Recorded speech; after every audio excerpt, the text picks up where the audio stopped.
It started with a misunderstanding so large it could be seen from orbit. When the giantess spoke of love, the man thought she meant him, until she calmly explained she was never meant for any man at all. What she wanted wasn't romance, or devotion, or possession. It was something far more unsettling and far more powerful. Humanity's children, their future, and a promise that would outlive everyone standing there. The first thing Elias learned about giantesses was that silence around them was never empty, it was simply scaled up.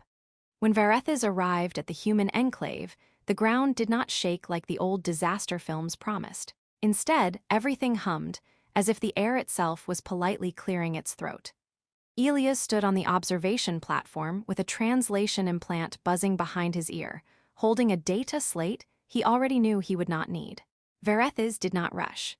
She lowered herself with ritual precision, one colossal knee folding, long silver hair sliding over a shoulder wide enough to host a landing pad. Her eyes, vast, luminous, unsettlingly focused, settled on him, and he had the absurd thought that she looked like someone trying very hard not to laugh. "Your heart rate is excessive." Her voice arrived as layered resonance, softened by the city's dampening field. "Are you under attack?" "No," Elias said, then paused.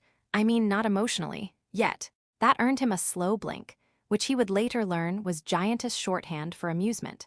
Around them, drones hovered, projecting atmospheric shields, while solar towers bent their light around her silhouette like obedient insects.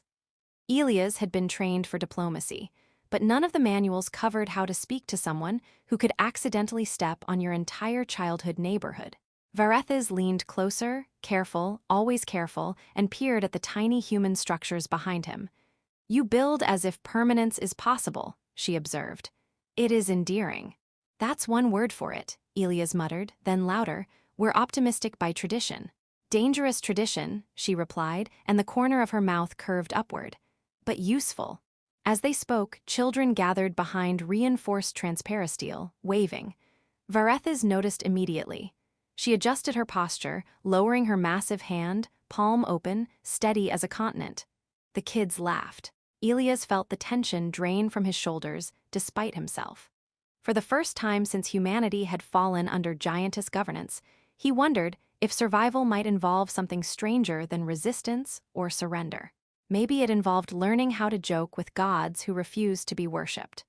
By the third meeting, Elias had learned two crucial survival skills: never stand directly beneath Varethas's chin when she was thinking, and never assume a pause meant the conversation was over. The latter mistake nearly cost him a concussion when her voice resumed mid-thought and vibrated a loose panel from the platform railing. He pretended not to notice, mostly because dignity was easier to maintain when one did not acknowledge physics openly rebelling against you. They spoke about infrastructure this time, about orbital mirrors and gravity anchors, about why humans insisted on naming every project after hope-related metaphors. Varethas listened with her head tilted, fingers resting near the enclave like mountains deciding whether to become hills. "You label everything as if words might convince the universe to cooperate," she said. "Does it ever work?" "Statistically." Elias shrugged. "No, emotionally, constantly." That earned another slow blink. Progress. Between sentences, autonomous cranes stitched new shielding into the skyline, reacting to fluctuations in Varethas's presence. She noticed this too. "Your machines are nervous," she said. "They're empathetic," Elias replied. "They take after us." The giantess regarded the city again, then him, then the children who had begun to recognize her schedule with alarming accuracy. One child held up a crude drawing of a very tall woman holding a very small son. Varethas leaned closer, careful again, and adjusted the planetary dampeners herself, so her voice could drop to something almost conversational. "They imagine me incorrectly," she said. "I do not hold stars." Elias smiled.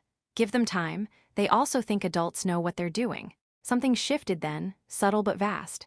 Varethas's attention lingered not on Elias, but on the life moving around him, on growth curves and projected timelines scrolling in augmented light only she could see. "Your kind invests heavily in attachment," she said. "You bind yourselves tightly, then grieve when time cuts the thread." "That's love," Elias said.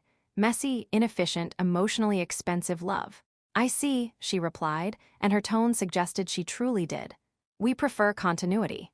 As she straightened, casting a protective shadow that stretched miles beyond the enclave, Elias realized he had been negotiating with a civilization that did not measure care in moments, but in generations. And somehow, absurdly, that felt comforting.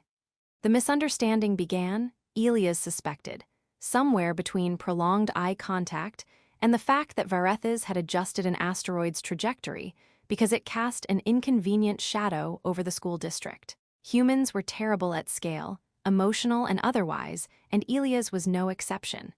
When she lingered after the council session, her vast silhouette framed by orbital light, he felt the dangerous flutter of significance. He cleared his throat, which was pointless at that volume. "You didn't have to stay," he said. "I mean, unless you wanted to." "I am evaluating," Giantess replied, eyes narrowing slightly as streams of probability cascaded across her vision. "This is a complex variable." "That's flattering," Elias offered, "I think." She leaned down, not close enough to be threatening, just enough to make the gravity anchors complain. "You are interpreting my focus incorrectly," she said, not unkindly. "This happens often with your species." Elias winced. "Let me guess. You're about to say something very reasonable that will emotionally devastate me." "Unlikely," she said. "You are resilient, statistically." She gestured toward the enclave, where children were racing autonomous tutors, laughing as drones tried and failed to keep up. "I am not meant for any man," Giantess said, the words precise, settled, ancient. Elias opened his mouth, then closed it again because she wasn't finished. "But I can love your children." The silence that followed was finally empty. She continued, explaining without ceremony how her kind bonded not to individuals but to futures, how guardianship replaced romance, how care meant ensuring survival long after affection faded. She spoke of education matrices she had already begun compiling, of planetary defenses calibrated to human growth rates, of lifespans braided together without possession. Elias tried to respond, failed, tried again. "So," he managed, "you're saying I'm not rejected, I'm just irrelevant." She considered this. "Not irrelevant," she corrected, "contextual." Despite himself, Elias laughed. It came out shaky but real. "That might be the nicest existential dismissal I've ever received." Giantess watched him, then inclined her head. "You value being chosen," she said. "We value what endures." As her shadow shifted to cover the enclave once more, Elias understood that love, at this scale, was not a promise whispered between two people. It was a vow written into the future, large enough to shelter worlds. Elias stopped checking his heart rate after that. It wasn't bravery so much as efficiency. The implant kept flagging alerts every time Giantess appeared on the horizon, and paperwork had become tedious. Instead, he learned to measure time differently. In school years rather than meetings. In infrastructure cycles rather than feelings. It helped.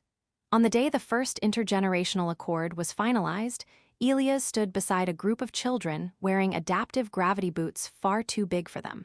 Giantess knelt at a respectful distance, careful as ever, her immense presence stabilized by a lattice of orbital regulators humming like patient insects. She listened as the children recited questions they had clearly rehearsed, then answered each one with unsettling sincerity. When one asked if she would ever leave, she paused long enough to make Elias nervous.